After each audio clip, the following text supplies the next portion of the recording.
Have you ever had that moment in life when you discovered something you weren't supposed to discover? That kind of secret that changes everything, that makes you question whether you really know the people around you. Imagine working every day for someone, trusting that person to support your family, and suddenly discovering that they hide something so dark it could destroy entire lives. That's exactly what happened to an ordinary woman who thought she was living a simple and predictable life, until fate placed in her hands information she should never have found. What would you do if you were in her place? This is the story of Olivia, a housekeeper who had worked for 5 years in the mansion of one of the richest and most respected men in the city. For her, that job represented stability, a way to support her 2 children alone and keep the family together. She never questioned anything, never meddled where she wasn't called, always did her work in silence and went home. She was the type of employee every boss wants to have, discreet, efficient, and invisible. But sometimes being invisible means being in the right place at the wrong time, means seeing things that shouldn't be seen, means discovering truths that some people would kill to keep secret. What Olivia didn't know is that her life was about to turn upside down in a way she could never imagine. Behind the luxurious walls of that mansion, behind the confident smile and impeccable reputation of her boss, there was something much more sinister than she ever suspected. It was like living on top of a dormant volcano, not knowing that at any moment everything could explode. And when the truth finally came to light, she found herself facing the most impossible dilemma a person can face. A dilemma that would test not only her courage, but her very soul. Prepare yourself for a journey that will show how an accidental discovery can trigger a series of events that no one could predict. A story that proves that sometimes the most unlikely people are chosen by destiny to make a difference in the world. A narrative that will make you question what you really know about the people around you and what you would be capable of doing when confronted with the most dangerous truth of your life. Because when the darkest secrets finally come to light, they have the power to transform not just one life, but an entire society.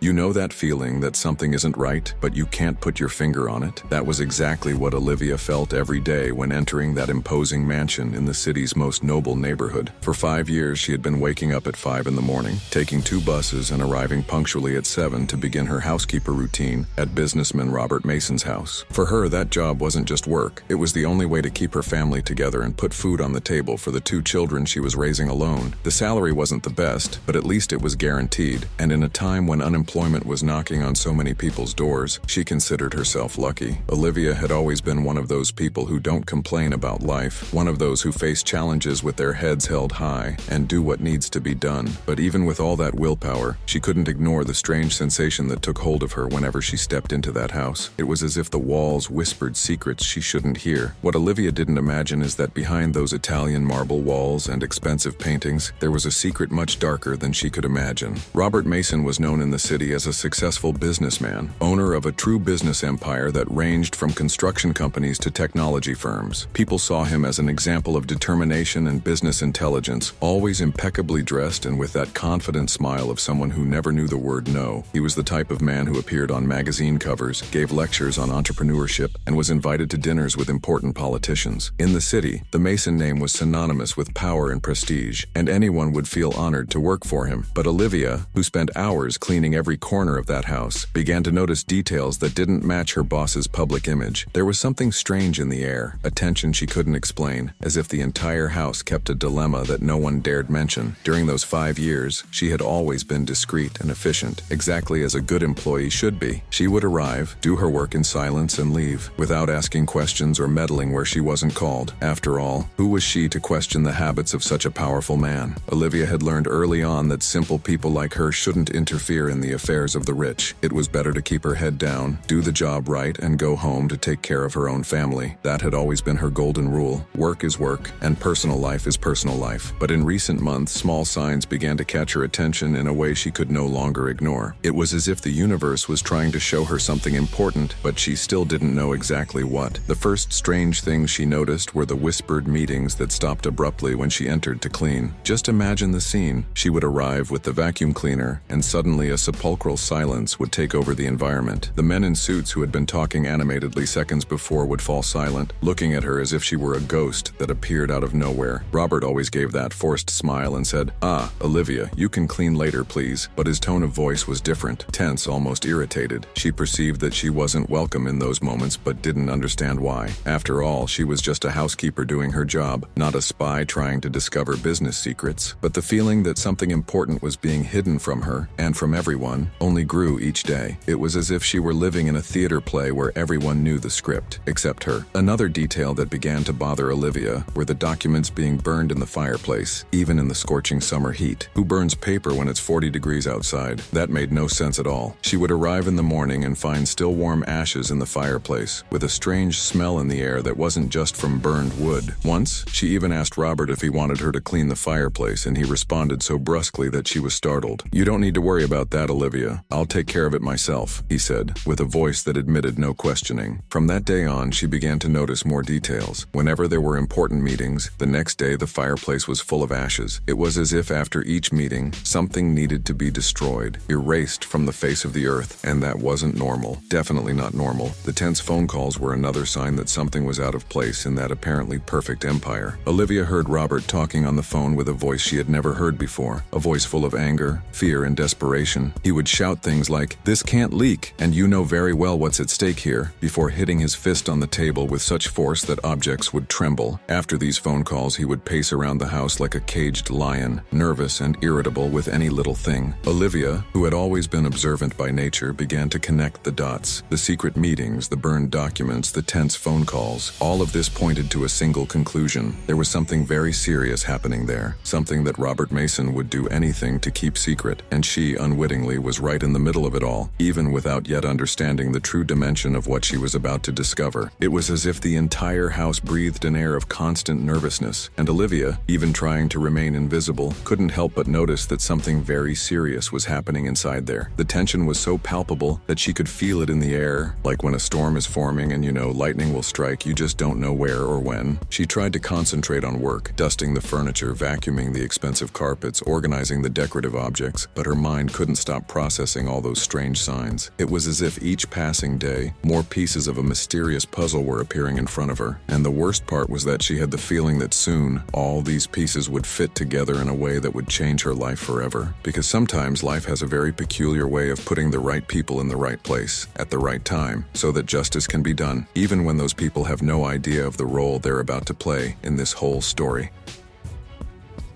Have you ever had one of those moments in life when everything changes in a matter of seconds? That's exactly what happened to Olivia on an ordinary Tuesday when she was cleaning Robert's office. She was dusting behind the bookshelf. You know how it is, those little corners that no one sees but that accumulate dust anyway, when her hand bumped into something that shouldn't be there. It was a brown leather folder, somewhat crumpled, hidden between the wall and the furniture as if someone had tried to get rid of it hastily. At first, Olivia thought about simply putting the folder back in place and pretending she hadn't seen anything. After all, messing with her boss's things wasn't exactly part of her job description, but something inside her, perhaps the natural curiosity of someone who had always paid attention to details, made her hesitate for a moment. It was as if fate had placed that folder in her path for some specific reason. When Olivia opened the folder, her world turned upside down. These weren't ordinary company documents, they weren't normal business contracts. It was something much more serious and frightening than she could ever imagine. There were falsified contracts with signatures that clearly didn't match the originals, bank transfer receipts to offshore accounts with amounts that made her eyes widen, and worst of all, clear evidence of a corruption scheme involving politicians, judges, and businessmen from the city. It was as if she had found the treasure map, except instead of gold, she had discovered an empire built on lies and crimes. Each page she turned revealed more details of how Robert Mason had built his fortune: bribes to secure public tenders, money laundering through shell companies, and illegal payments to ensure that certain investigations never went anywhere. Olivia's heart was beating so hard that she was sure someone could hear it from far away. Her first reaction was pure panic. Her hands were shaking so much that she could barely hold the papers. It was as if a time bomb had been placed in her hands, and she had no idea how to defuse the situation. Olivia looked around the office, checking if there was no one nearby, and quickly tucked the folder under her arm. She knew she couldn't leave it there. If Robert discovered that someone had found these documents, the consequences could be terrible. But at the same time, she also knew she couldn't simply ignore what she had seen. These were evidence of crimes that affected the lives of thousands of people, working families like hers who were being harmed by this corruption scheme. The dilemma was gigantic. Pretend nothing had happened or take responsibility for doing something with that information. It was the type of decision that changes the course of an entire life, and she knew it. During the rest of the day, Olivia could barely concentrate on work. Every noise in the house made her jump with fright. Every time Robert appeared, she felt as if he could read her thoughts. The folder was hidden in her bag, but it seemed to weigh a ton. It was was like carrying a secret that burned inside, knowledge that she hadn't asked to have, but that was now hers. She tried to act normally, greet Robert with the same good morning as always, do the cleaning with the same efficiency as always, but inside there was a real hurricane of emotions. Fear, indignation, confusion, all mixed in a sensation she had never experienced before. It was as if she had discovered that the world wasn't exactly as she thought it was, that behind the facade of respectability there was a dark side she had never imagined. When she got home that night, Olivia locked the door, closed the curtains, and spread all the documents on the kitchen table. Under the yellowish light of the lamp, she began to understand the true dimension of what she had in her hands. These weren't just some suspicious contract. It was a complete corruption scheme that involved everyone from small public officials to high-ranking politicians. There were detailed spreadsheets showing how money circulated, photographs of secret meetings, and even recordings of compromising conversations. It was as if Robert had meticulously documented every crime he committed, perhaps as a way to protect himself in case something went wrong. Olivia realized she was facing information that could bring down not only Robert, but an entire corruption system that had been operating for years in the city. And she, a simple housekeeper who just wanted to support her family in peace, was now at the center of it all. The night was long and sleepless for Olivia. She stayed there, at the kitchen table, reading and rereading each document, trying to process the magnitude of what she had discovered. It was as if each page revealed a new layer of lies and crimes, an entire empire built on corruption and disrespect for laws. She thought about her own family, about her children sleeping in the next room, and wondered what kind of world she wanted to leave for them. A world where people like Robert Mason could do whatever they wanted without consequences, or a world where justice really existed. The weight of responsibility was overwhelming, but at the same time, she felt a strength growing inside her, the strength of someone who knows they have the opportunity to make a difference. It was as if fate had placed those documents in her path for a very specific reason, and now it was up to her to decide what to do with that opportunity. When the sun began to rise, Olivia had already made a decision. She couldn't simply pretend nothing had happened. That would be like being an accomplice to all those crimes. But she also knew she couldn't act impulsively, that she needed to think very carefully about the next steps. After all, she was dealing with powerful people who wouldn't hesitate to do anything to protect their secrets. It was as if she was about to enter a war where the weapons were information, and she had just found the most powerful ammunition of all. If you also believe that the most dangerous secrets always find a way to come to light, and that sometimes it's the most unlikely people who make a difference in the world, then you'll understand why this discovery was just the beginning of a journey that would change not only Olivia's life, but that of the entire city. Because when the truth finally comes to light, it has the power to transform everything, and not always in the way we expect.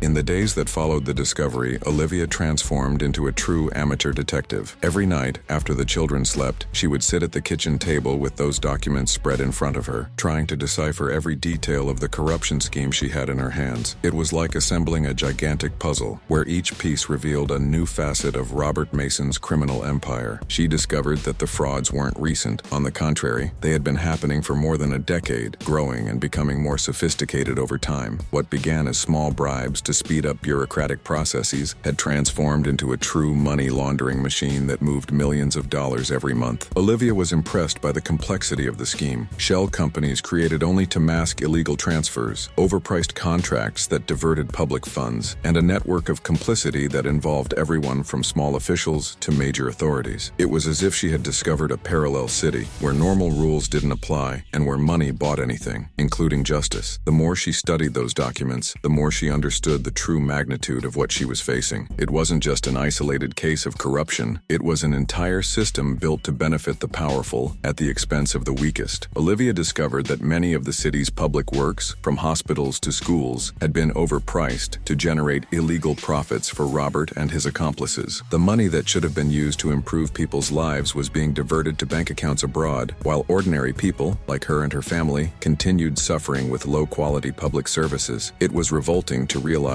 that while she struggled every month to pay bills and give her children a decent life, people like Robert were stealing money that could make a difference in the lives of thousands of working families. The feeling of injustice growing inside her was almost unbearable, like a wound that wouldn't stop hurting. She began to understand that those documents weren't just papers. They were evidence of crimes that directly affected the lives of people like her, and that made everything much more personal. Fear, however, also began to take hold of Olivia in a way she had never experienced before. It was a different fear from what we feel feel when watching a horror movie. It was the real fear of someone who knows they're dealing with dangerous people who wouldn't hesitate to do anything to protect their secrets. She began to notice details that had previously gone unnoticed. Strange cars parked on her street, people who seemed to be watching her house, silent phone calls that came at odd hours. Maybe it was paranoia, maybe it was intuition, but Olivia felt that her life was changing in an irreversible way. During work at the mansion, she noticed that Robert was watching her more closely, as if trying to detect some change in her behavior. He asked apparently innocent questions about her routine, about where she kept cleaning materials, about which rooms she cleaned first. It was as if he was investigating his own employee, trying to discover if she knew something. The climate of tension in the house had intensified even more, and Olivia felt she was walking on a tightrope, where one false step could mean the end of everything. The psychological pressure of carrying that secret began to affect all aspects of Olivia's life. She could barely sleep at night, always with one ear alert to any strange noise that might indicate danger. During the day at work, she felt like an actress playing a role, trying to act normally while inside there was a real whirlwind of emotions. Her children began to notice that something was different with their mother, that she was more nervous and distracted than normal. How to explain to two children that mommy had discovered something that could put the whole family in danger? How to say that the job that supported the house was now threatened because of a discovery she hadn't asked to make? The dilemma was cruel. Protecting the family meant keeping the secret, but keeping the secret meant being an accomplice to crimes that harmed thousands of other families. It was like being trapped in a trap with no way out, where any decision would bring painful consequences. Olivia felt alone in the world, carrying a burden that was too heavy for one person alone. But it was precisely in that moment of greatest despair that something inside Olivia began to change. The indignation she felt when reading about the crimes committed by Robert began to overcome the fear that paralyzed her. She thought about the other working families in the city, about the children who studied in poorly equipped schools because education money was being stolen, about the sick who suffered in rundown hospitals because health resources were being diverted. It was as if she finally understood that she wasn't fighting just for herself. She was fighting for all the people who, like her, were victims of that corrupt system. The anger she felt was a just anger, an anger that came from the depths of the heart of someone who had always worked honestly and saw others prospering through dishonest means. Olivia began to realize that she had something very powerful in her hands, the truth, and the truth, however dangerous it might be, had the power to bring justice. It was as if she had found a weapon capable of bringing down giants, and now she needed to decide if she had enough courage to use it. Olivia's transformation from victim to protagonist didn't happen overnight, but was gradual and profound. She began to research her rights, about laws protecting whistleblowers, about organizations that fought against corruption. It was as if she was preparing for battle, gathering information and planning strategies. She discovered she wasn't alone. There were other people in the city who suspected irregularities, investigative journalists who sought evidence, prosecutors who tried to build cases against corruption schemes. The problem had always been the lack of concrete evidence, and now she had exactly that in her hands. It was as if all the puzzle pieces were finally fitting together, showing a possible path for justice to be done. Olivia realized that her discovery hadn't been an accident. Perhaps it was destiny putting the right person in the right place at the right time to make a difference. And this realization gave her a strength she didn't know she possessed. When Olivia finally made the decision to act, she knew there was no turning back. It was like crossing a bridge that collapses right after you pass. You can't go back. You can only move forward. She understood that silence, which before seemed to be the safest option, was actually the most dangerous option of all. Dangerous for her conscience, dangerous for her family, dangerous for all of society. Because when good people remain silent in the face of injustice, they allow evil to continue growing and spreading. Olivia didn't want her children to grow up in a world where corruption was accepted as normal, where the powerful could do whatever they wanted without consequences. She wanted to leave them a legacy of courage and honesty, even if that meant facing enormous risks. It was as if she had finally understood that some battles are worth fighting, even when the chances of victory seem small. And with this understanding, she prepared to take the next step, a step that would change not only her life, but potentially the life of the entire city.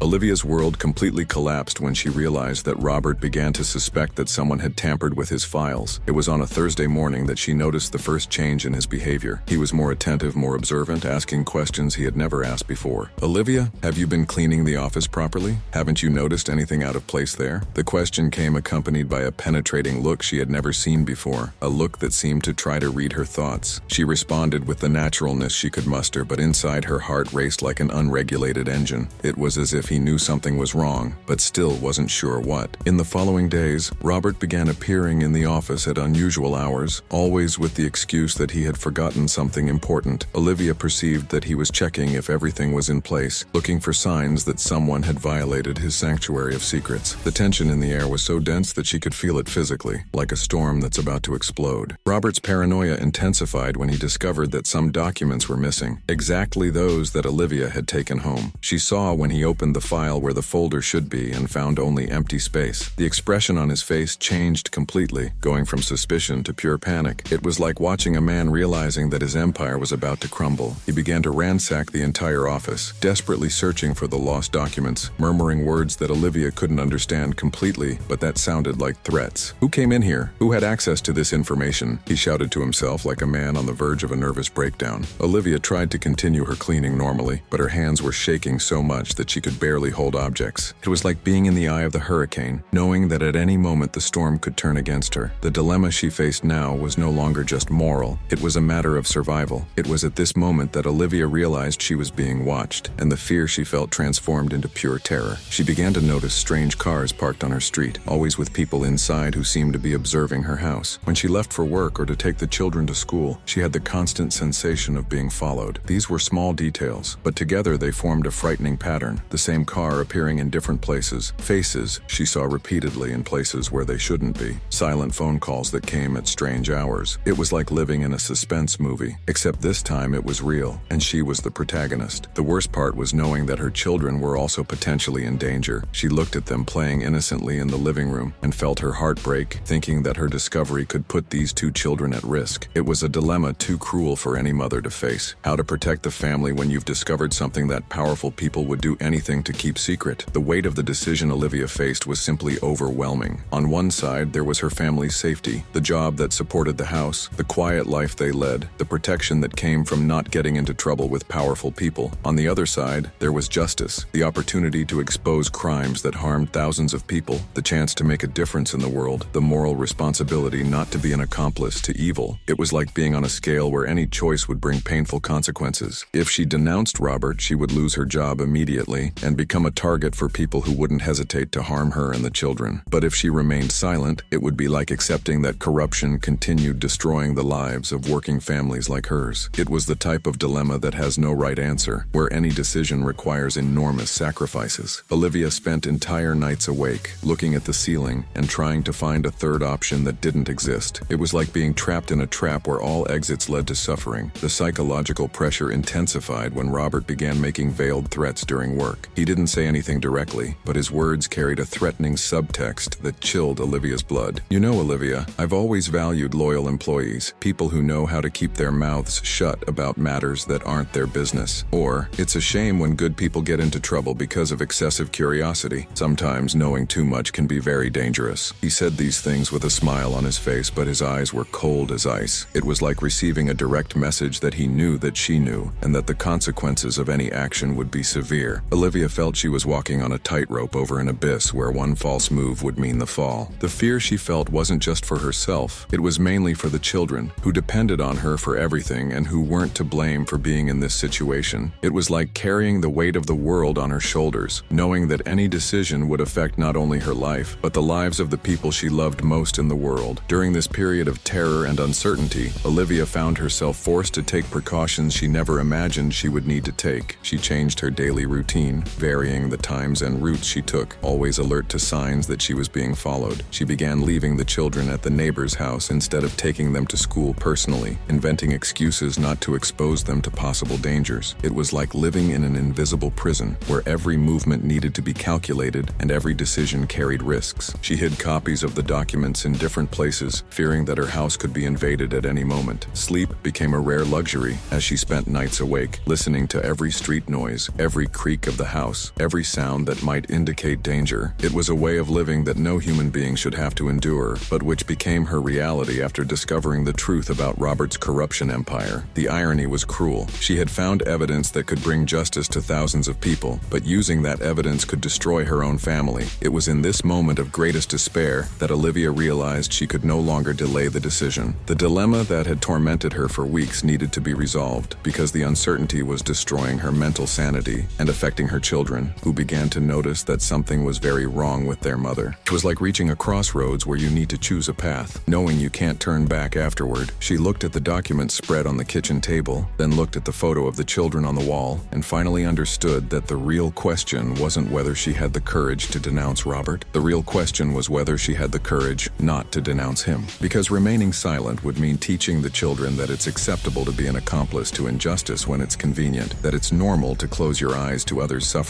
when your own safety is at stake. And that wasn't the lesson she wanted to leave as a legacy. It was as if she finally understood that some battles need to be fought, not because we're sure we're going to win, but because not fighting would be a betrayal of our own values and the memory of all the people who suffered because of the corruption she now had the power to expose.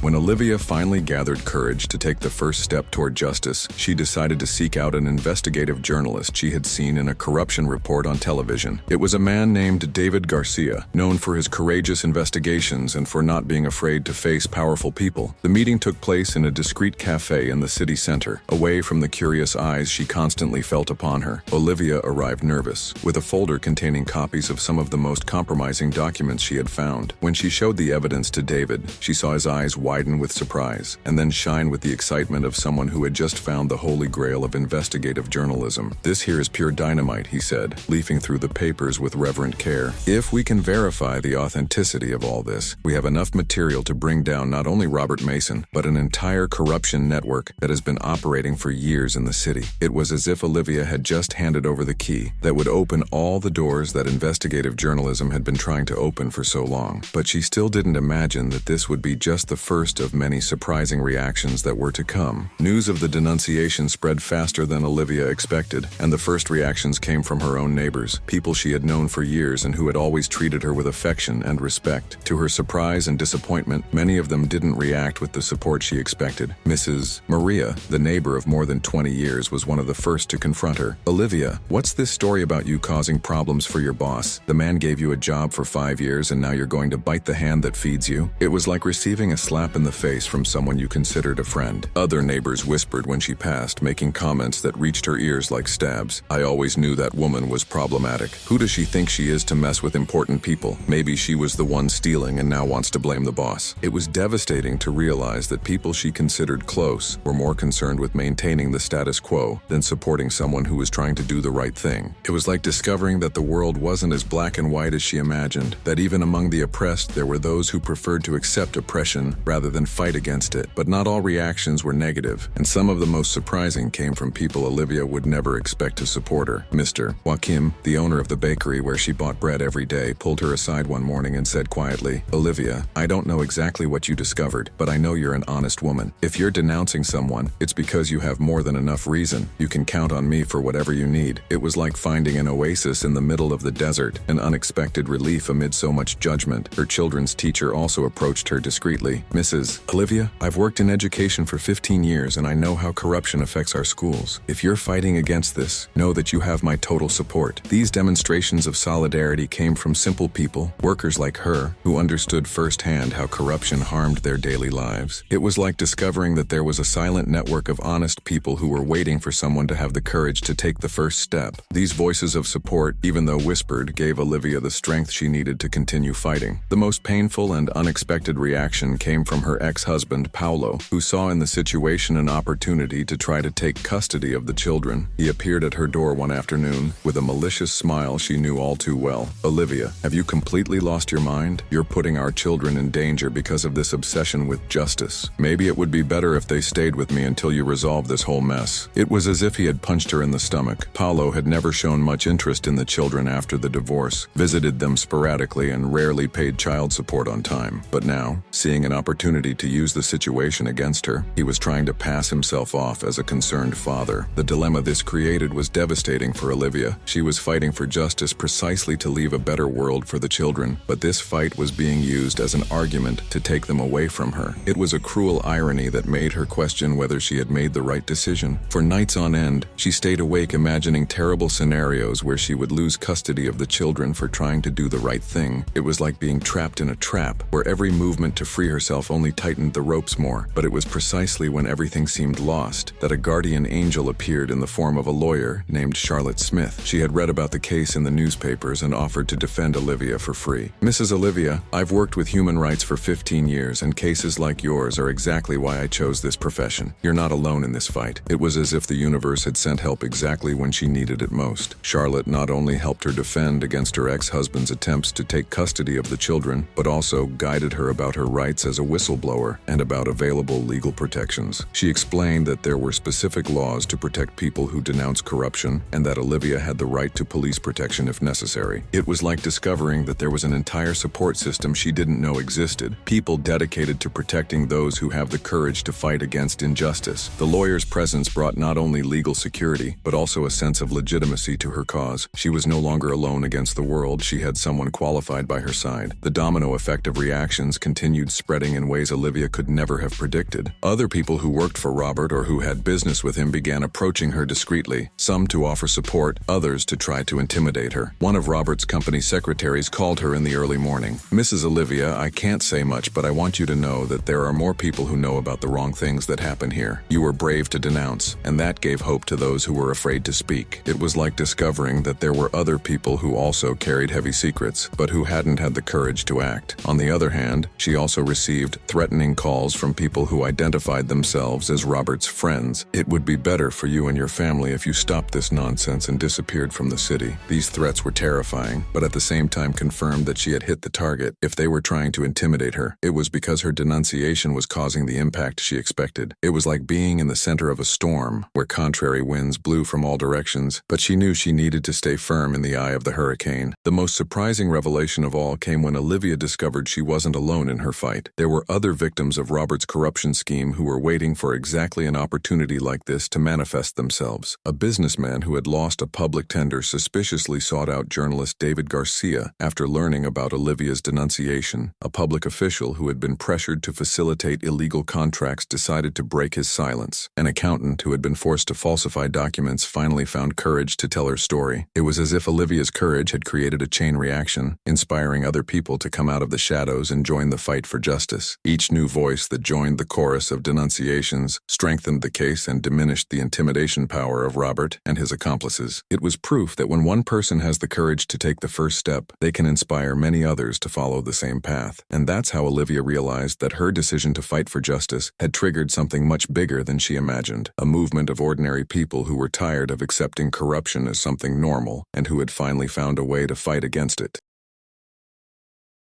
When David Garcia's investigative report was finally published, the impact was like a bomb exploding in the middle of the city. The headlines stamped the front pages of newspapers. "Billion-dollar corruption scheme exposed by courageous housekeeper." Within hours, the story spread through all media outlets, from local radios to national television channels. The evidence Olivia had found was so compelling and detailed that it left no room for doubt. Robert Mason and his network of complicity had been caught red-handed. The documents clearly showed how millions of dollars in public funds had been diverted over the years, how tenders had been rigged, and how politicians and public officials had been bought to facilitate the crimes. It was like watching a house of cards collapsing. Each new revelation brought down another piece of the corruption empire that seemed so solid before. Robert, who had always carried himself as an untouchable man, suddenly found himself exposed and vulnerable before all of society. Justice, which for so long seemed blind to the crimes of the powerful, was finally opening its eyes. Robert's arrest happened on a Friday morning, and Olivia watched on television when he was led away in handcuffs by federal police officers. It was a scene she never imagined she would see. The man she had served silently for 5 years, who had intimidated and threatened her, was now being treated as the criminal he really was. But along with the feeling of justice being done, there also came a wave of threats and pressures that Olivia wasn't prepared to face. In the first days after the arrest, she received anonymous calls at all hours. Strange cars returned to circulate on her street, and threatening messages were even left at her door. It was as if the other pieces of the corruption scheme were trying to take revenge on her for bringing down their leader. Fear returned with full force, and Olivia found herself questioning whether she had made the right decision. There were moments when she looked at the children and wondered if it wouldn't have been better to keep the secret to protect them. It was the cruel price that those who fight for justice sometimes have to pay. Even doing the right thing, the consequences can be painful and frightening. But it was precisely in the most difficult moments that Olivia discovered the true strength that existed within her. The threats, instead of intimidating her completely, awakened a determination she didn't know she possessed. It was as if each attempt to silence her only confirmed that she had made the right choice. With the support of Charlotte and journalist David, she decided not to hide. On the contrary, she began giving interviews and telling her story publicly. "I will not be silenced," she said, in an interview that went viral on social media. "If they want to intimidate me, it's because they know the truth hurts, and I will continue speaking the truth until all the guilty are punished." It was impressive to see how a simple woman, who had always lived in invisibility, had transformed into a powerful voice against corruption. Her words touched the hearts of ordinary people who identified with her struggle and were inspired by her courage. It was as if she had become a symbol that any person, no matter how humble their origin, can make a difference in the world when they have the courage to fight for what is right. The popular support Olivia received was something that surprised even the most experienced observers. Spontaneous demonstrations began happening in front of the courthouse where Robert was being tried, with people carrying signs that said, "Thank you, Olivia," and "Courage has no social class." Donations began arriving from anonymous people who wanted to help with legal expenses and ensure she could continue her fight without worrying about financial issues. It was as if the entire city had awakened to the reality of corruption that surrounded them and had finally found a heroine to mirror themselves in. Other victims of Robert's scheme began manifesting publicly, creating a movement that went far beyond the original case. It was like an avalanche of truths that had been triggered by one person's courage. Olivia realized that her fight had become something much bigger than she imagined. It was no longer just about punishing Robert, but about transforming how society dealt with corruption. It was about showing that ordinary people have the power to bring down empires built on lies and crimes. The most unexpected turnaround came when other authorities, inspired by Olivia's case, began investigating similar schemes in other cities and states. It was as if her denunciation had opened Pandora's box, revealing that the corruption problem was much broader than anyone imagined. Politicians who thought themselves untouchable began being investigated. Businessmen who thought they were above the law saw their empires crumbling, and corrupt public officials were exposed and punished. The case that began with a housekeeper finding forgotten documents had transformed into a national anti-corruption operation. It was proof that when justice is finally done, it has a multiplying effect that can transform an entire society. Olivia became not just a whistleblower, but a symbol of hope for millions of people who had lost faith in the possibility of change. It was as if she had lit a flame that spread throughout the country, illuminating dark corners where corruption was hiding. The months that followed brought profound changes not only for Robert and his accomplices, but for the entire power structure of the city. New politicians were elected with anti-corruption platforms, stricter laws were approved to protect whistleblowers, and transparency systems were implemented to make schemes like the one Olivia had exposed more difficult. It was like watching a city being reborn, freeing itself from the chains of corruption that had suffocated it for so long. The money that had been stolen began being recovered and directed to where it should always have gone: hospitals, schools, infrastructure that directly benefited the population. It was the materialization of the justice Olivia had dreamed of when she decided to denounce the crimes she discovered. She saw children studying in schools renovated with recovered money, patients being treated in hospitals with new equipment, and knew her fight had been worth it. It was like seeing the fruits of a tree she had planted with her own hands, watered with her courage and determination. In the end, when the entire judicial process came to an end, and Robert was sentenced to decades in prison, Olivia received not only the compensation owed to her as a whistleblower, but something much more valuable: the recognition that she had made a difference in the world. She got a job at an NGO that fights corruption, where her experience and credibility made her a respected voice in the fight for transparency and justice. It was as if her entire journey had been preparation for this moment, where she could use her story to inspire other people to have the courage to denounce irregularities. Her children, who initially suffered from the consequences of their mother's decision, now saw her with pride and admiration. They understood they had a special mother, a woman who had chosen to do what was right even when it meant facing great risks. It was the most precious legacy she could leave them, the lesson that courage and honesty are always worth it, even when the path is difficult. And so, a humble housekeeper who one day found forgotten documents in a mansion became living proof that justice, even if it takes time, always finds its way when there are courageous people willing to fight for it.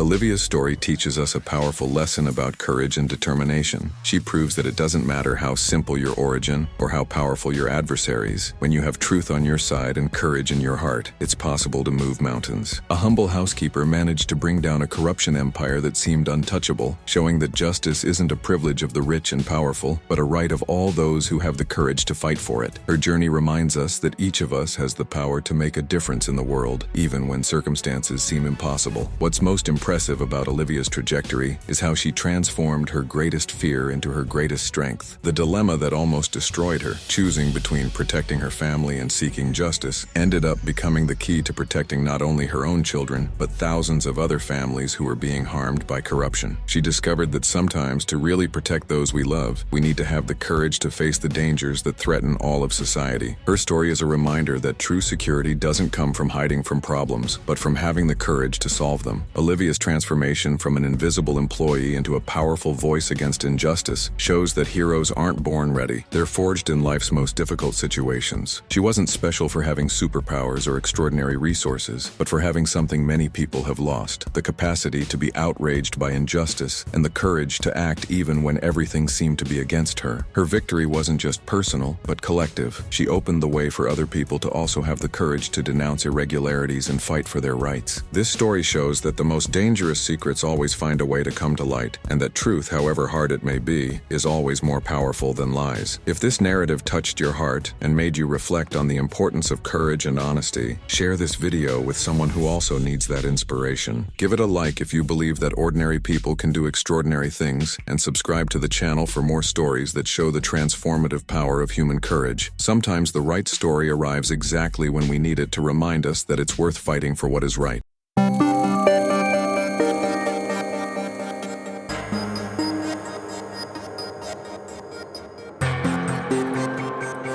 Have you ever wondered what would happen if you discovered your entire life was a carefully constructed lie? Claire Thompson thought she had it all: a stable marriage, wonderful children, a successful veterinary practice in Nashville. At 41, she had found the peace she'd always sought, far from the drama and passion of her youth. But sometimes fate has cruel plans for people who think they've controlled their lives. An unexpected inheritance in Kentucky would force Claire to confront a past she had buried 20 years ago, revealing secrets that would shake the foundation of everything she believed in. The reunion with Tyler Lewis, her first and only great love, should have been just a nostalgic coincidence. But when Claire discovered that her husband Nathan was Tyler's former best friend, a detail he had forgotten to mention in 12 years of marriage, she realized she was at the center of a web far more complex than she imagined. The betrayal she began to uncover wasn't just emotional but existential. Her entire life had been orchestrated by a man she thought she knew, but who would reveal himself to be a dangerous and obsessive stranger. The revenge Nathan had plotted against Tyler and against her was a masterpiece of psychological manipulation, built over decades with the patience of an experienced predator. He had stolen not just her ability to choose, but years of happiness she could have lived with the man she truly loved. The emotional fraud she would discover included murder, blackmail, and a web of lies so elaborate it would make any thriller seem simplistic. Every loving gesture, every romantic moment, every important decision of her life had been calculated by someone who confused obsession with love. But this story isn't just about betrayal and manipulation. It's about how truth always finds a way to the light, even when buried under decades of lies. It's about a woman who discovered strengths she didn't know she possessed, a love that withstood 20 years of sabotage, and a revenge as poetic as it was devastating. Because sometimes when we think we've lost everything, we discover that someone was fighting for us in the shadows, preparing the perfect moment for justice to be served. Prepare yourself for a story that will make you question everything you believe about love, destiny, and the power of truth.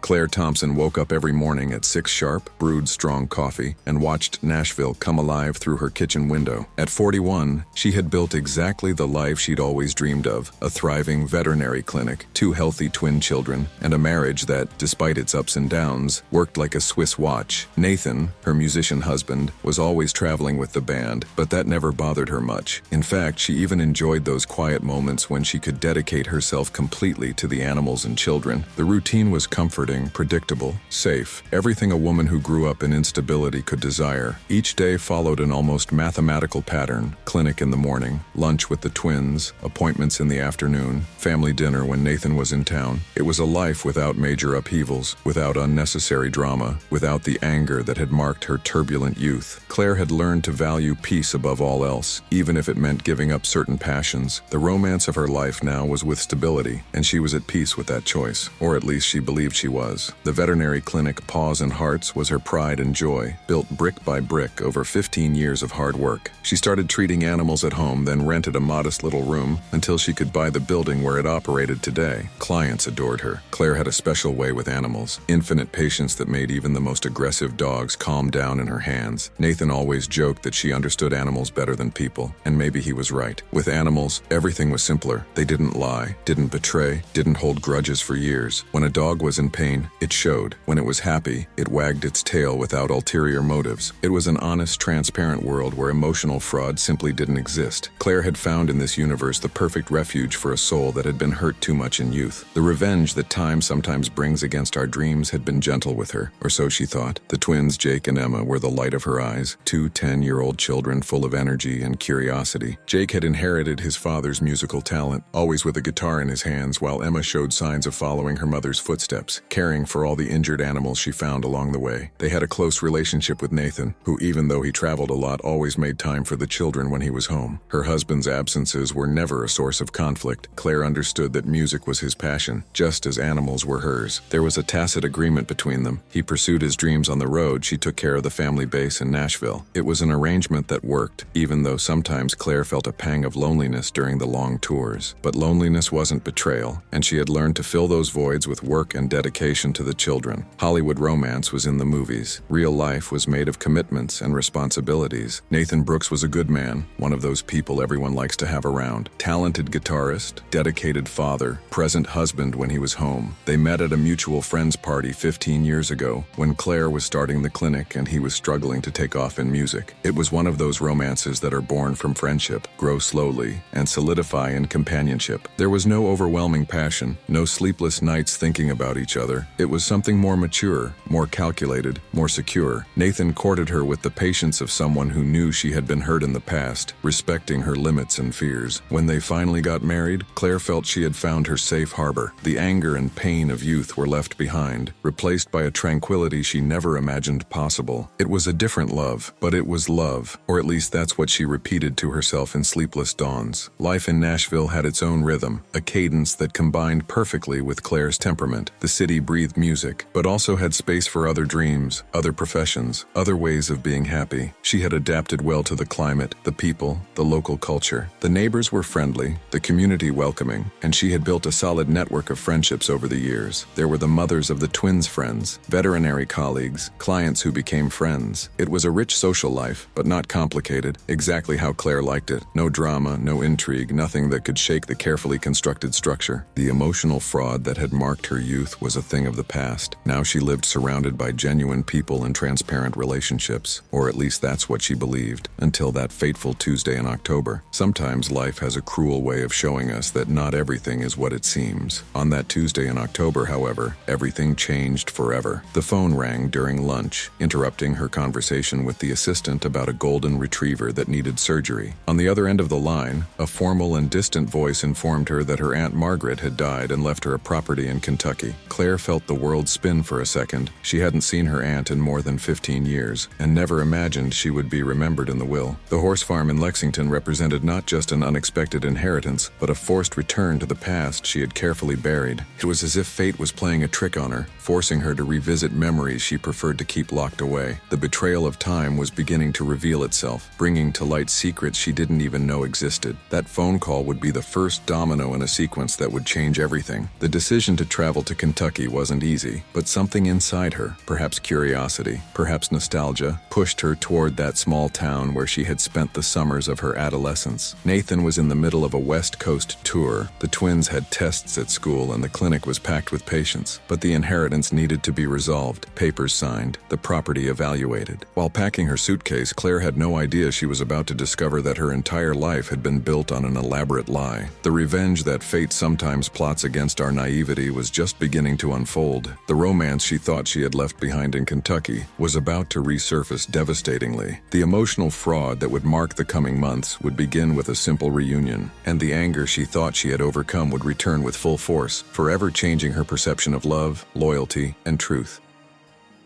The road to Lexington seemed longer than Claire remembered, winding between green hills that awakened long dormant memories. Each mile brought her closer not just to Aunt Margaret's inheritance, but to a past she had carefully packaged and stored in the attic of her mind. The small Kentucky town maintained the same rural charm from 20 years ago. Wooden houses with wide porches, white fences delimiting properties, horses grazing peacefully under the afternoon sun. It was like going back in time, and Claire felt a strange mixture of nostalgia and apprehension. The aunt's farm was on the outskirts, a modest but well-maintained property, with stables that had seen better days. As she parked the car, she had no idea that her life was about to be turned upside down. The romance she thought she had left behind was hidden there, waiting for the right moment to resurface. Destiny's betrayal would begin with a simple look through the fence, and the revenge that time sometimes plots against our most careful plans was just beginning. It was then that she saw him. Tyler Lewis was on the other side of the fence, adjusting the saddle of a bay horse, the same brown hair now with gray threads at the temples, the same confident posture that had won her over in adolescence. For a moment, Claire thought she was dreaming. 20 years had passed, but he seemed to have stopped in time, just matured like a fine wine. Her heart raced in a way she hadn't felt in decades, a visceral reaction that caught her completely off guard. Tyler looked up and saw her, and the world stopped for a few eternal seconds. The smile that formed on his face was the same one that made her melt at 17, full of a tenderness she had forgotten existed. The fraud she had committed against herself over the years, pretending she had completely overcome that love, crumbled in a matter of seconds. The anger she felt at being forced to relive those emotions was immediately replaced by an overwhelming wave of nostalgia. It was as if the 20 years had been just a long and confusing dream. Claire? Claire Thompson? His voice still had the same warm tone, with that soft Kentucky accent she had always found irresistible. She waved timidly, feeling like an awkward teenager again. Tyler dropped the horse's reins and walked toward the fence, each step making her heart beat faster. "My God, you haven't changed a bit," he said, and she laughed nervously, knowing it wasn't true. The years had left their marks, but apparently he still saw her with the eyes of first love. The conversation flowed naturally, as if 2 decades hadn't passed since they last spoke. Tyler told her he had inherited the neighboring ranch from his father and had never left Lexington. She talked about Nashville, about the clinic, about how life had been generous to her, but there was something unspoken hanging in the air, a delicious tension that both felt but dared not name. The romance they had lived in youth was there, latent, waiting for just a trigger to explode again. During the first hours of conversation, they danced around the elephant in the room, the fact that she was married, that he was apparently single, that there was still something powerful between them. Tyler talked about the horses, about how he had transformed the property into a respected training center in the region. Claire told about the challenges of maintaining a veterinary clinic, about how she loved caring for animals. It was a safe conversation between 2 civilized adults who had met by chance. But his eyes said something else, and she knew hers also betrayed her true feelings. When Tyler mentioned he had never married, Claire felt a pang of something she couldn't define. Relief, guilt, regret, the emotional fraud she had committed against herself over the years was being cruelly exposed. The anger she felt at being in that impossible situation grew every minute, but it was a sweet anger, mixed with nostalgia that made her question all the choices she had made. It was during a pause in the conversation when Tyler offered coffee and they sat on his house's porch that the subject inevitably reached the present. "And you? How's life in Nashville? Married, I imagine," he said, trying to sound casual but unable to hide the anxiety in his voice. Claire hesitated for a moment before answering. "Yes, married for 12 years. I have twin children." She saw something go out in his eyes, a disappointment he tried to quickly disguise. "And your husband, what's his profession?" Tyler asked, clearly forcing the conversation into safe territory. "He's a musician. Nathan Brooks? Maybe you know his band." Tyler's reaction was instantaneous and shocking. He almost dropped his coffee cup, his face visibly paling. "Nathan Brooks? Did you say Nathan Brooks?" His voice had changed completely, loaded with an emotion Claire couldn't decipher. Was it surprise, anger, betrayal? Something was very wrong, and she felt she was about to discover a truth that would change everything. "You know my husband?" Claire asked, her heart racing for completely different reasons now. Tyler remained silent for long seconds, running his hands through his hair in a gesture she remembered well from adolescence. He always did that when he was nervous or confused. "Claire, Nathan Brooks was my best friend in high school. We were inseparable until you went to college." His words fell like a bomb between them. Claire felt the world spin,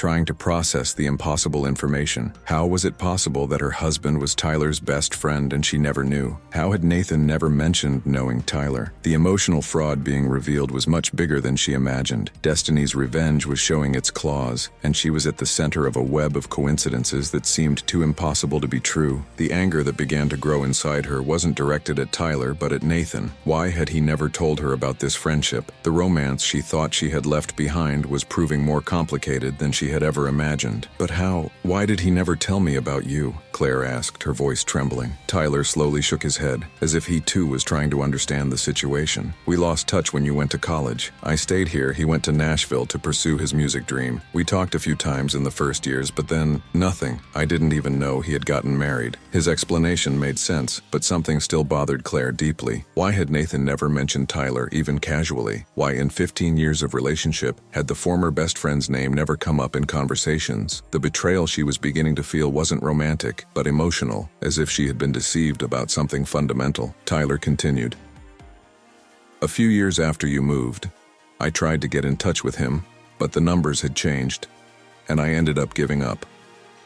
Destiny's cruel revenge was revealing itself. She had married the best friend of the man she had never been able to completely forget, and now, 20 years later, she was there, sitting on his porch, discovering that her entire life might have been built on an impossible coincidence.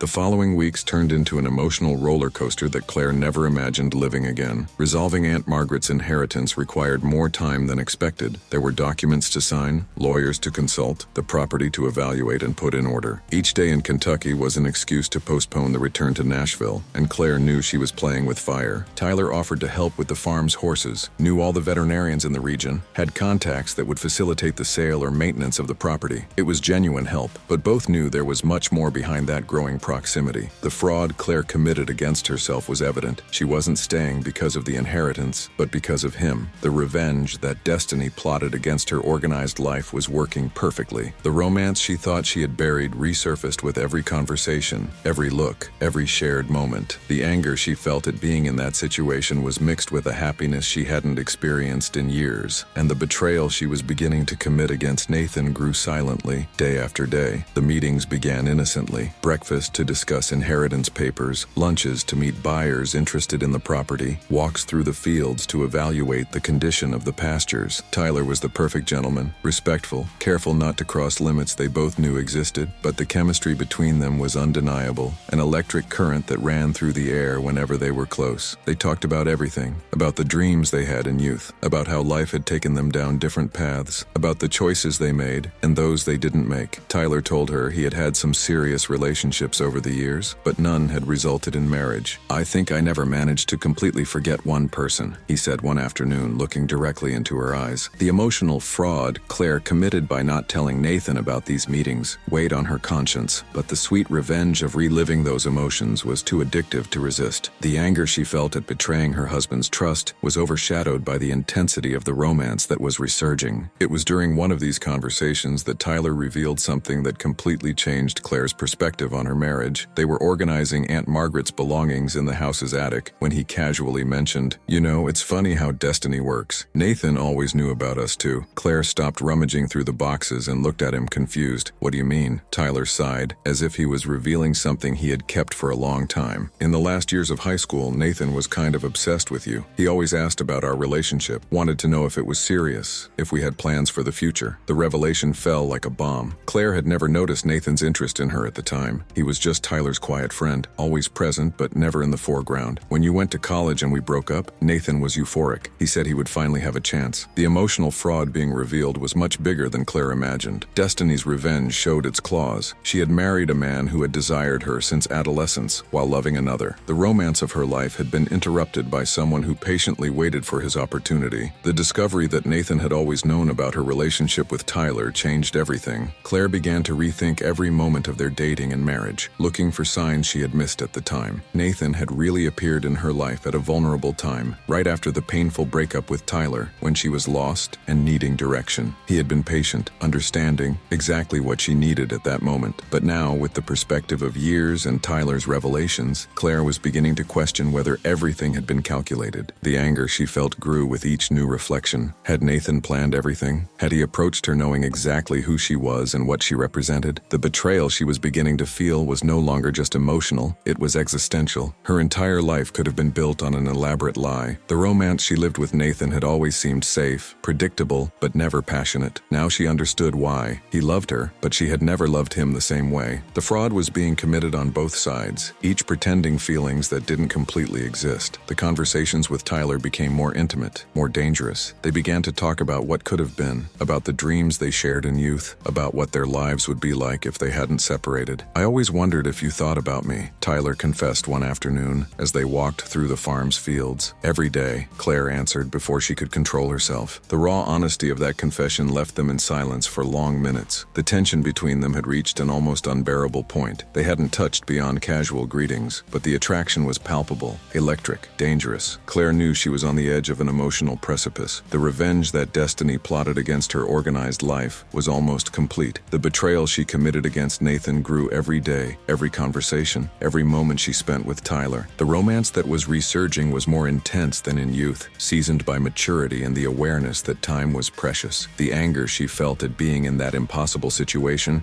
was mixed with a happiness that scared her. The emotional fraud she committed against herself was coming to an end. She could no longer pretend that this was just nostalgia. The situation became even more complicated when Tyler made a revelation that shook the structures of Claire's reality. During a dinner at his house, a meeting she justified as business discussion, he told about a reunion he had with Nathan years ago. "It was about 5 years after you went to college. Nathan showed up here in Lexington, said he was passing through the region with the band. We talked all night, caught up on old times." Tyler paused, as if deciding whether he should continue. "He mentioned he was dating a veterinarian in Nashville, a woman named Claire. I never imagined it was you." The revelation was like a punch to the stomach. Nathan knew exactly who Tyler was when he told about the relationship. He knew he was dating his former best friend's ex-girlfriend. The emotional fraud being revealed was systematic, calculated. The revenge Nathan had plotted against Tyler, if that's what it was, had worked perfectly. He had conquered the woman Tyler had never been able to forget. The anger Claire felt now was completely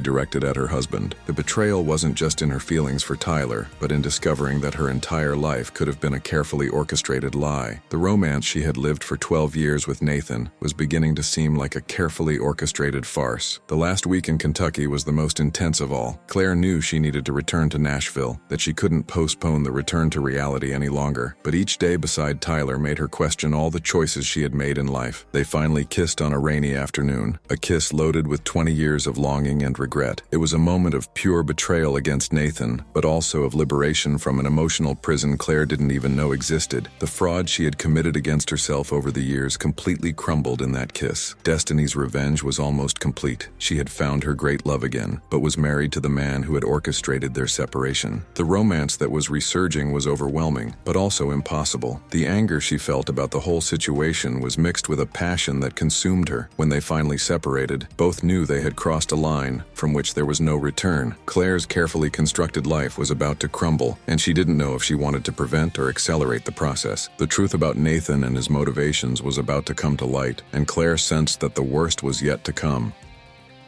Claire's return to Nashville should have been a relief, a return to normalcy after weeks of emotional turbulence in Kentucky, but guilt consumed her from within. Every hug from the children, every welcome kiss from Nathan felt like a stab to her conscience. She had left Tyler with the promise that they would talk, that they would find a way to deal with the feelings that had resurfaced. The emotional fraud she committed against the family grew every hour, but she couldn't stop thinking about him, reliving every shared moment. Nathan seemed especially affectionate since her return, bringing flowers, planning romantic dinners, acting like the perfect husband he had always been. But now Claire saw everything with different eyes. Every gesture of his seemed calculated, every word carefully chosen. The anger she felt at having been possibly manipulated for years simmered under the surface of her apparent normalcy. The romance she lived with Nathan now seemed like an elaborate performance, and she wondered if it had ever been genuine. The revenge that destiny plotted against her organized life was just beginning to reveal itself in all its cruelty. The betrayal she committed committed emotionally against Nathan was nothing compared to what she suspected he had committed against her for years. It was on a Thursday night, 3 weeks after her return, that everything exploded. Claire was in the clinic office finishing the day's reports when Nathan appeared at the door with an expression she had never seen before. It wasn't anger, it wasn't sadness, it was something much more disturbing, a mixture of determination and coldness that made her blood freeze. "We need to talk," he said, closing the door behind him. "About Tyler Lewis." The name came out of his mouth like a bullet, direct and accurate. Claire felt the world collapse around her. How did he know? She had been so careful, hadn't told anyone about the reunion, about the feelings that had resurfaced. "I know you two met again in Kentucky," Nathan continued, his voice frighteningly calm. "I know you spent time together. I know the old feelings came back." The fraud she thought she was committing in secret had been discovered, but the way Nathan spoke suggested there was much more behind that conversation. The revenge in his eyes wasn't that of a betrayed husband, but of someone who had planned that moment for a long time. The anger Claire felt at being discovered was quickly replaced by a much worse sensation, that she had fallen into a carefully prepared trap. "How do you know?" Claire asked, her voice trembling. Nathan smiled, but it wasn't a smile of joy. It was cold, calculating, frightening. "Because I planned all of this, Claire, from day one." His words fell like bombs in the office silence. "Your Aunt Margaret didn't die of natural causes. She was sick, yes, but I accelerated the process." The confession was so absurd, so impossible, that Claire thought she had heard wrong. "You're crazy," she whispered, but Nathan shook his head calmly. "I'm perfectly sane, and I'm finally revealing the truth about our life together." He approached her desk, his eyes shining with an intensity she had never seen. "Do you think our meeting was casual? That I fell in love with you by chance? Everything was planned, Claire. Every moment, every gesture, every word. The betrayal being revealed was much bigger than any emotional infidelity. The fraud Nathan had committed for years was systematic, elaborate, psychopathic. The revenge he had plotted against Tyler and against her was finally coming to light. The romance she thought she had lived for 12 years was a complete lie, a cruel performance orchestrated by a man she had never really known. "Tyler stole you from me when we were teenagers," Nathan continued, his voice gaining a tone of contained anger. "I was in love with you from the first day of school, but you didn't even see me. It was always Tyler, Tyler, Tyler. He had everything, the charm, the confidence, your attention. I was just the invisible friend, the one who stood aside watching you two be happy." The revelation of the motivation behind years of manipulation was terrifying. Claire began to understand the magnitude of the revenge Nathan had orchestrated. "When you two broke up and you went to college, I saw my opportunity. I spent years preparing, studying you, learning your tastes, your preferences, your fears. When we finally met in Nashville, I knew exactly how to win you over." The emotional fraud that had been committed against her for years was much worse than any physical betrayal. Nathan had stolen her life, her feelings, her ability to choose. The anger Claire felt now was mixed with terror. Who had she married? Who was the father of her children? The romance she thought she had lived was an illusion carefully constructed by a psychopath. The betrayal she had committed against him emotionally was nothing compared to what he had done to her entire life. "And Tyler?" Claire managed to ask, her voice almost inaudible. Nathan laughed, a cold sound that echoed through the empty office. "Ah, Tyler. He never knew anything. Poor guy, he's still there in Kentucky, in love with the woman he never managed to forget. But he'll never have you, Claire, because you're mine. You've always been mine, from the moment I planned our life together." The possessiveness in his voice was terrifying. Claire realized she wasn't dealing with the man she thought she knew, but with someone much more dangerous. "Did you kill my aunt to force me to go back to Kentucky?" she asked, still trying to process the magnitude of the situation. "I didn't kill her," Nathan answered casually. "I just helped nature take its course. She was suffering anyway, I just accelerated the inevitable. And it worked perfectly. You went back, met Tyler again, fell in love again, exactly as I planned." The revenge he had orchestrated was much more elaborate than Claire imagined. The fraud he had committed against her life was total, complete, devastating. The anger she felt was mixed with fear. What else was Nathan capable of doing? The betrayal she was discovering now made her feelings for Tyler seem insignificant. The romance she thought she had lived was a lie, and she was married to a monster. "Why?" Claire asked, tears beginning to stream down her face. "Why do this? Why destroy so many lives?" Nathan leaned over the desk, his face inches from hers. "Because I love you, Claire. More than Tyler ever loved, more than anyone could ever love. And because you belong to me. You always have." The declaration of love sounded like a threat, loaded with obsession and sick possessiveness. Tyler had his chance and wasted it. Now it's my turn forever. Claire realized she was trapped in a web much more complex than she imagined. Nathan wasn't just a jealous husband. He was an experienced manipulator manipulator who had orchestrated her entire life. The fraud he had committed against her for years was criminal, psychopathic. The revenge he had plotted against Tyler was cruel and elaborate. The anger Claire felt now was mixed with despair. How to get out of that situation, how to protect her children. The betrayal she had committed emotionally against Nathan now seemed justified, but also dangerous. The romance that had resurfaced with Tyler was about to become much more complicated. Nathan wasn't the type of man who would accept losing without a fight, and Claire sensed that the worst was yet to come. "And now?" Claire asked, trying to keep her voice steady despite the terror she felt. Nathan smiled again, that cold smile she would learn to fear. "Now you're going to choose. You can continue our happy life here in Nashville, forget Tyler once more, and no one will ever know the truth. Or you can try to leave me, try to run to Kentucky and discover what happens when someone tries to take from me what's mine." The threat was clear, even without being explicit. Claire understood she wasn't dealing just with emotional blackmail, but with something much more dangerous. Nathan had planned her life for years, had manipulated situations, had possibly committed crimes. He wouldn't hesitate to do whatever was necessary to maintain control. The fraud she had discovered was just the tip of the iceberg. The revenge Nathan was capable of orchestrating against her and Tyler could be devastating. The anger she felt now was mixed with growing determination. She wouldn't be a puppet in his hands anymore. The betrayal she had committed against Nathan emotionally now seemed insignificant compared to what he had done to her life. The romance she felt for Tyler was about to become a matter of survival. Claire knew she needed to be very smart in the next moves,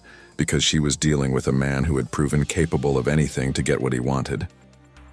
The days following Nathan's revelation were the most terrifying of Claire's life. She returned home that night, trying to process the magnitude of what she had discovered, but Nathan acted as if nothing had happened. He prepared dinner, helped the twins with homework, watched television with the family as he always did. The forced normalcy was more frightening than any explicit threat. Claire realized she was living with a stranger, a man who had orchestrated her entire life with the precision of a film director. The emotional fraud she had discovered was just the beginning. Nathan had documented everything, each step of his manipulation carefully recorded as trophies of his revenge against Tyler. The anger she felt was mixed with pure terror, especially when she thought of the children sleeping upstairs, unaware they were living with a psychopath. The romance she felt for Tyler now seemed a dangerous luxury that could cost much more than she was willing to pay. The betrayal she had committed against Nathan emotionally was now seen in a completely different light. She had betrayed a monster who had kidnapped her life. Nathan knew exactly the effect his revelation had caused, and seemed to delight in the power he exercised over her. It was the next day that Claire discovered the true extent of Nathan's manipulation. While he was at the studio rehearsing with the band, she decided to look for evidence of what he had confessed. What she found in his home office was much worse than she imagined. There were organized folders with photos of her since adolescence, newspaper clippings about her veterinary graduation, copies of personal documents she didn't even know he possessed. But most disturbing were the detailed diaries, years of notes about her habits, preferences, fears, dreams. Nathan had studied her like a scientist studies a specimen, cataloging every aspect of her personality to use in his manipulation. The fraud he had committed against her life was systematic, scientific, terrifying. There was also a folder about Tyler with recent photos, information about his life in Kentucky, even records of relationships he had tried to have over the years. Nathan's revenge wasn't limited to conquering Claire. He had actively sabotaged Tyler's love life, ensuring he remained single and available for when the right moment came. The anger Claire felt now was mixed with nausea. What kind of monster had she married? The betrayal she was discovering went far beyond lies about feelings. It was a complete violation of her autonomy as a human being. The most shocking discovery came when Claire found correspondence between Nathan and private investigators. He had hired professionals to monitor Tyler over the years, sabotaging his relationships whenever they seemed serious. There were detailed reports about the women Tyler had dated, strategies to drive them away, even evidence that Nathan had directly interfered in some situations. One of the letters revealed how he had convinced Tyler's ex-fiancée to cancel the wedding, using false information about infidelity. The revenge Nathan had orchestrated against his former friend was cruel and systematic, extending over decades. Claire realized that Tyler had lost not just her, but several opportunities for happiness because of Nathan's sick obsession. The fraud she was discovering now had multiple victims, and she was just the centerpiece of a much larger game. The anger she felt for Tyler having been manipulated and harmed for years was almost unbearable. unbearable. The romance they had rediscovered in Kentucky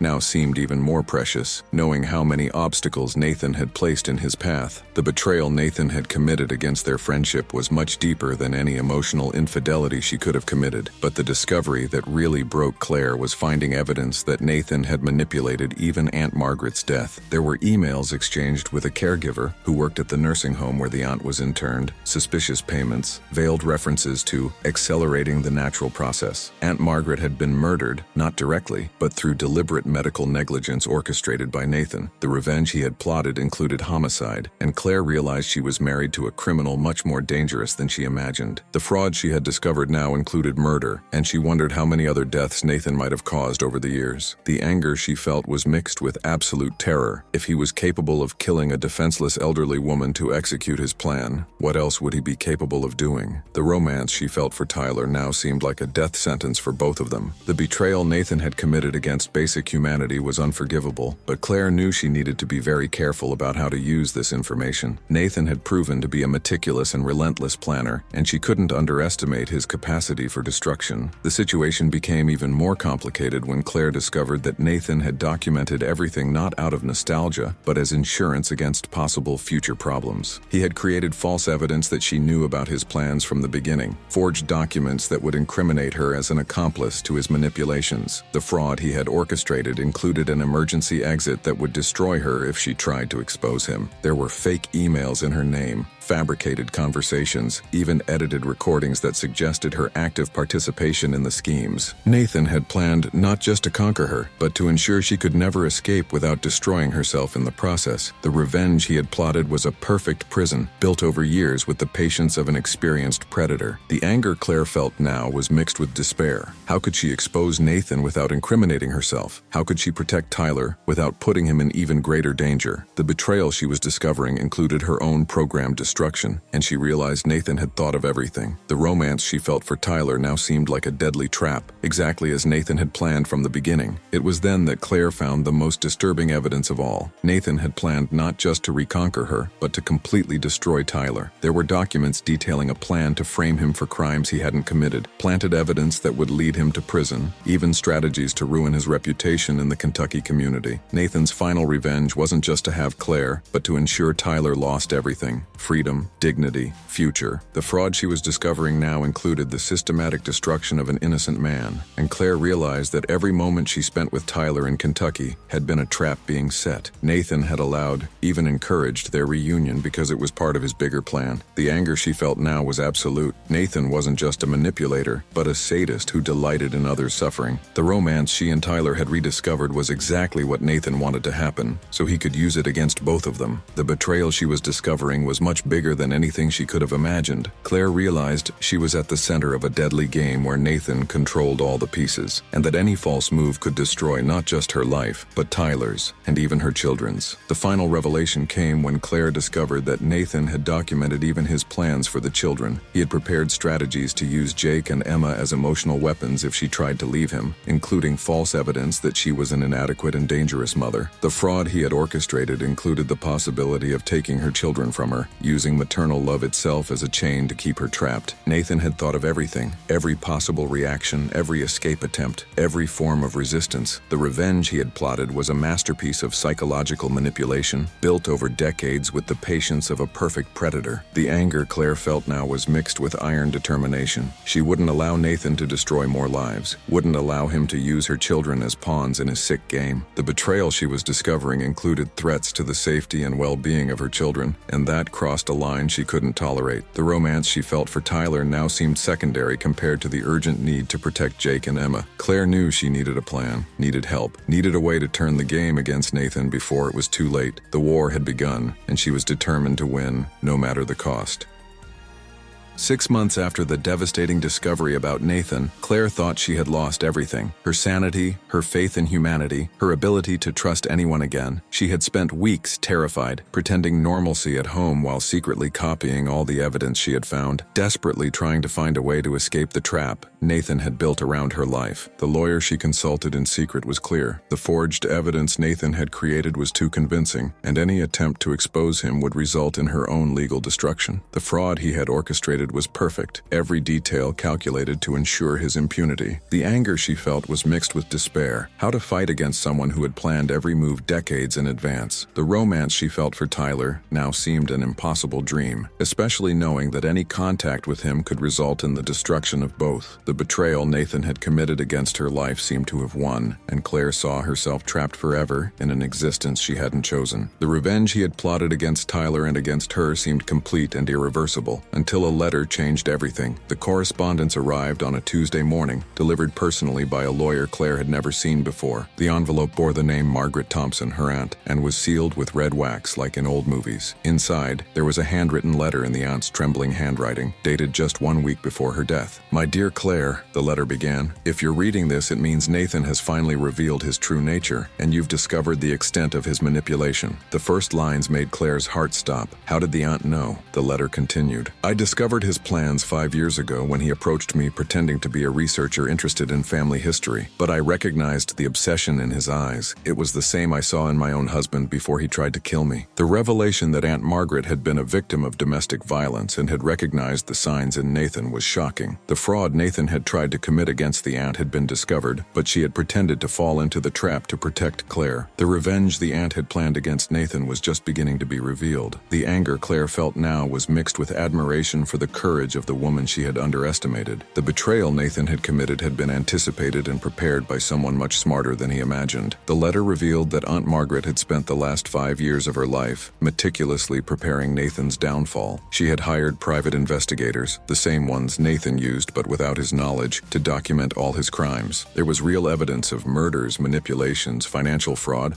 all carefully collected and stored in safety deposit boxes that only Claire could access after the aunt's death. "Nathan thought he was killing me," the letter continued, "but I was already dying of cancer. I just allowed him to accelerate the process so you would discover the truth at the right moment." The revenge the aunt had orchestrated was much more elaborate than anything Nathan had planned. She had used her own death as a weapon, transforming what Nathan thought was his final victory into his complete destruction. The fraud he had committed against the aunt had been turned against him with superior intelligence. The anger Claire felt for Nathan now was mixed with deep gratitude for the aunt who had sacrificed the last years of her life to protect her. The betrayal Nathan had committed against the Thompson family had been anticipated and punished by someone he had completely underestimated. The romance Claire felt for Tyler now had a real chance to exist, thanks to the sacrifice of an extraordinary woman. But the biggest surprise came when Claire discovered that Aunt Margaret had been secretly helping Tyler during all these years. The letter revealed that she had identified Nathan's manipulations against Tyler and had begun to interfere, silently undoing the damage Nathan caused. When Nathan sabotaged one of Tyler's relationships, the aunt arranged a way to reveal the truth to the harmed woman. When Nathan planted false evidence against Tyler, the aunt ensured that honest investigators discovered the fraud. "Tyler never knew he had a guardian angel," the aunt wrote, "but I couldn't allow Nathan to destroy an innocent man's life." The revenge the aunt had plotted included protecting Tyler from all of Nathan's manipulations, ensuring he remained whole and available for when Claire discovered the truth. The fraud Nathan had tried to commit against Tyler had been systematically undone by someone much smarter. The anger Claire felt for all the lost years was mixed with relief. Tyler had been protected, even without knowing it. The betrayal Nathan had committed against their friendship had been neutralized by a woman who understood the value of true love. The romance she and Tyler had rediscovered in Kentucky wasn't just nostalgia. It was a love that had been preserved and protected through the years by someone who believed in it. The letter also revealed that the aunt had prepared sufficient evidence to ensure Claire could not only get rid of Nathan, but also obtain full custody of the children. There were secret recordings of Nathan confessing his crimes, documents proving the manipulations, even evidence that he had planned to use the children as emotional weapons. "Nathan is a dangerous psychopath," the aunt wrote, "but he made the mistake of underestimating an old woman who had faced men like him before." The revenge the aunt had orchestrated included complete protection for Claire and the children, ensuring Nathan would lose everything he had gained through manipulation. The fraud he had committed for years was about to be exposed with irrefutable evidence. The anger Claire felt now was directed not just against Nathan, but against herself for not having noticed the signs earlier. The betrayal Nathan had committed against her family was about to be punished with the full force of the law. The romance she felt for Tyler now had not just a chance to exist, but the support and blessing of someone who had fought to preserve it. Aunt Margaret had transformed her own death into a weapon of justice, and Nathan was about to discover he had messed with the wrong family. Aunt Margaret Margaret's plan even included Tyler's financial rehabilitation, who had lost several business opportunities due to Nathan's interference. She had secretly invested in his ranch, guaranteed loans when he needed them, even directed clients to his horse training services. "Tyler is a good man who deserves happiness," the aunt wrote, "and you also deserve to be loved for who you really are, not for who someone wants you to be." The letter ended with detailed instructions on how to access all the evidence, how to contact the lawyers she had hired, and how to ensure Nathan faced the consequences of his crimes without Claire or the children being harmed. The revenge the aunt had prepared was complete, comprehensive, and absolutely devastating for Nathan. The fraud he had committed for decades was about to be publicly exposed, destroying not just his freedom, but his reputation and future. The anger Claire felt now was mixed with iron determination to honor the aunt's sacrifice and ensure justice was done. The betrayal Nathan had committed against so many people was about to be punished with interest. The romance she and Tyler could have now had not just a chance, but a solid foundation built on truth and justice. 2 years later, Claire was on the Kentucky farm's porch, watching Tyler teach the twins to ride horses. Nathan was serving a 20-year sentence for murder, fraud, and an impressive list of other crimes that Aunt Margaret's investigations had revealed. The sanctuary for rescued horses that she and Tyler had created together was thriving, funded by the inheritance the aunt had left and the assets Nathan had been forced to surrender as reparation. Jake and Emma had adapted well to the new life, and Tyler had become not just a loving stepfather, but a true father to them. The fraud Nathan had committed against their lives had been completely undone, replaced by a reality built on honesty and genuine love. The revenge Aunt Margaret had orchestrated had resulted not in destruction, but in healing and renewal. The anger Claire had felt for years had been replaced by deep gratitude and inner peace. The betrayal she had discovered had transformed into the liberation she didn't even know she needed. The romance she and Tyler lived now was real, mature, and built on truth. Exactly as Aunt Margaret had planned, Claire smiled, touching the letter she still carried in her pocket, whispering a "thank you" to the extraordinary woman who had sacrificed everything to ensure that true love won in the end.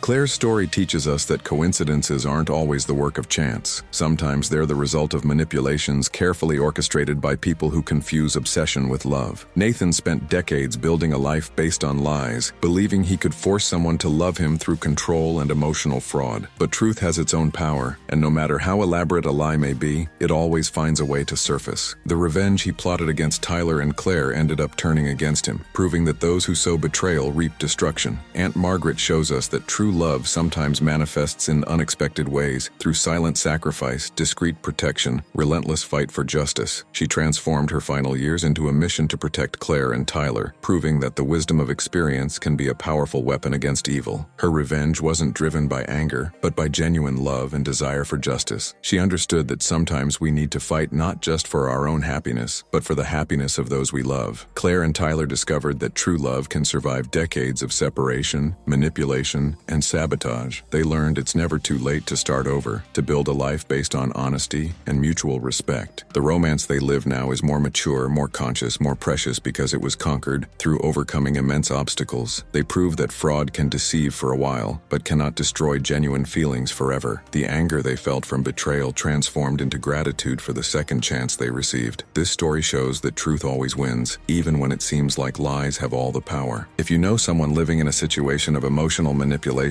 or if this story made you reflect on relationships based on control instead of love, share this video. Sometimes the right message arrives at the exact moment to save a life. If you enjoyed this story of overcoming injustice, leave your like and subscribe to the channel for more content that will make you question, feel emotions, and believe in the transformative power of truth. Your interaction helps us reach more people who need to hear these stories of hope and renewal.